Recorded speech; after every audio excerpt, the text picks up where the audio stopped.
Viewers medicine tips 78 YouTube চ্যানেলের পক্ষ থেকে আপনাদের জন্য নিয়ে এসেছি আজকে প্যারাসিটামল 120 mg সাসপেনশন। এটি ইপকা কোম্পানি ম্যানুফ্যাকচার। এটি 60 ml একটি সিরাপ।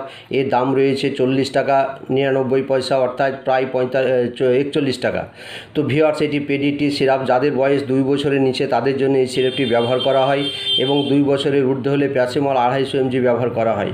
তো ভিউয়ার্স, এটি মূলত অ্যানালজেসিক এবং অ্যান্টিপাইরেটিক হিসাবে এই সিরাপটি ব্যবহার করা হয় এবং তাছাড়া ওই প্যারাসিটামল এমএফ 125 mg পাওয়া যায়, প্যারাসিটামল এমএফ 250 mg পাওয়া যায়। তো এটি মনে রাখবেন, এর কম্পোজিশন হচ্ছে প্যারাসিটামল, অর্থাৎ এটি প্লেন প্যারাসিটামল, এবং যেটা এমএফ সেটা আছে মিফেনিক অ্যাসিড। ভিউয়ার্স, সেই ভিডিওগুলি আমি আগে দেখিয়েছি, সেগুলো ফলো করবেন। তো যাই হোক, এটি বাচ্চাদের জ্বর এবং ব্যথা কমাতে ব্যবহার করা হয়। তাছাড়াও বড়দের প্যারাসিটামল 650 mg ট্যাবলেটও পাওয়া যায়। তো যাই হোক, আজকের ভিডিও এই পর্যন্তই। ভালো লাগলে লাইক, শেয়ার, সাবস্ক্রাইব করবেন। ধন্যবাদ, ভালো থাকবেন।